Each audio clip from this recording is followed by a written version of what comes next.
If you have ever walked out of an interview feeling hopeful, maybe even excited, and then heard nothing afterward, you already know this feeling.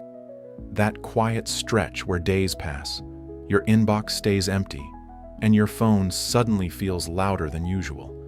Reassuringly, you check your email in the morning, then again after lunch, then one more time before sleep. Every notification makes your heart jump, even when it is just a promotion or a calendar reminder. Today's conversation is about that exact moment. Maya had a strong interview. The conversation flowed well, the interviewer smiled, and she was told they would get back soon. That was 10 days ago. Now the silence has started to feel personal. She wants to follow up, but she is scared of sounding desperate, impatient, or unprofessional. And this is where most candidates get stuck. Here is the truth. Post-interview silence is usually about internal timelines, approvals, or competing priorities, not about your worth. And the way you follow up during this silence actually shows skills companies care deeply about: clear communication, emotional control, and strategic thinking. Today I will walk Maya through what I call the 3V follow-up strategy: value, voice, and velocity. A calm, professional system that turns follow-ups from anxious messages into confident, value-adding communication. All right, now let's listen to how this sounds in real life. Alex, I feel like I am losing my mind. It has been 10 days, and I keep refreshing my email like something will magically change. I replay the interview again and again, wondering if I said something wrong. I want to follow up, but I am scared. What if they think I'm needy? What if they already decided no, and my email just reminds them of me in a bad way? That anxiety is very common, Maya. Silence creates stories in our head, and most of them are not kind. Tell me, did you already send something? Yes, I sent this yesterday, and now I regret it. Hi, just checking in to see if there are any updates on my application. I'm really excited about the role and looking forward to hearing back. Every time I read it, it sounds worse. Thank you for being honest. This email is not terrible, but it is forgettable. And more importantly, it gives away your power. Let me share what I call the 3V follow-up strategy. It transforms follow-ups from checking in to adding value. Okay, I definitely need that. The 3 V's are simple to remember: value, voice, and velocity. Value means every message gives them something useful. Voice means your tone is confident, calm, and collaborative. Velocity means your timing matches the situation, not your anxiety. This is not about getting a faster answer. It is about staying professionally memorable. So my just checking in email actually makes me forgettable. Exactly. It asks for attention without giving a reason. Now, let us apply the 3 V's to where you are today. You are at day 10. That is phase 2 in velocity. Not too early, not too late. Phase 2 means I should add value, right? Yes. Think back to the interview. What did you discuss that mattered to them? They talked a lot about improving their client onboarding process. They said it was growing fast, but becoming inconsistent. Great. That is your value anchor. Now let us rewrite your follow-up. Instead of asking for news, you share insight. For example, you might say you reflected on that challenge and wanted to share a thought. So something like, I was reflecting on our conversation about onboarding consistency. Exactly. Now adjust your voice. No apology, no pressure, just calm confidence. I came across a framework I've used before that helped reduce client drop-off in early stages. That feels better. Because it is better. You are no longer waiting. You are contributing. I once sent 3 follow-ups in 1 week at another company. They never replied, and I felt embarrassed afterward. That is why velocity matters. 10 days deserves a thoughtful nudge, not escalation. Okay, let us pause here for a moment.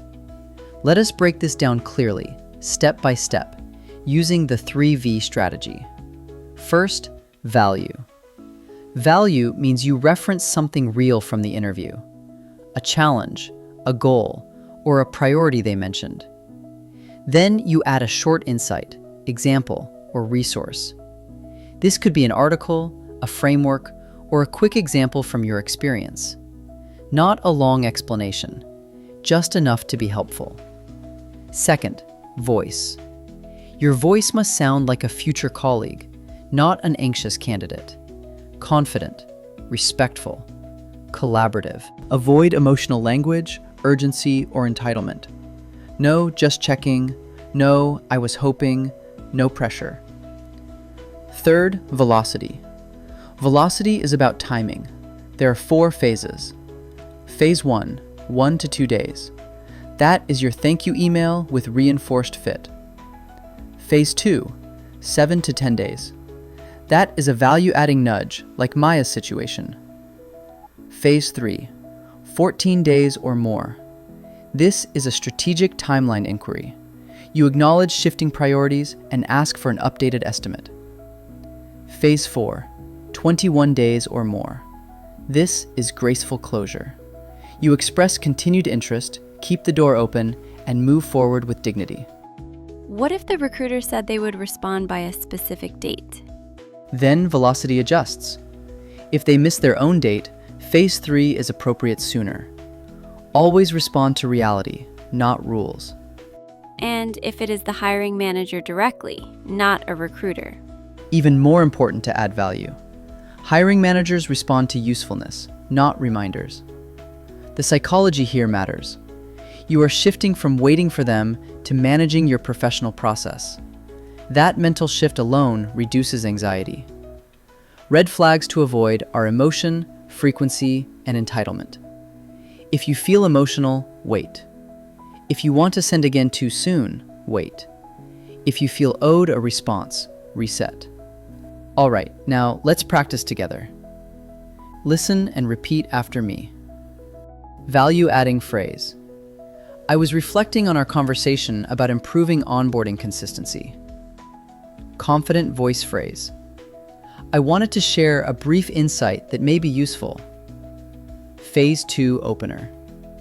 It sparked an idea based on a similar challenge I worked on previously. Strong alternative to weak language. Weak. Just checking in on the status. Strong. I wanted to share an additional thought regarding the challenge we discussed. Phase 3 inquiry. I understand timelines can shift. Could you share an updated estimate when convenient? Phase 4 graceful closure. While I understand priorities change, I remain very interested in your team and would welcome reconnecting in the future. Great job. Let's wrap up. Let us bring this together. The 3V follow-up strategy is simple but powerful. Value means you contribute, not chase. Voice means you sound like the professional they want to hire.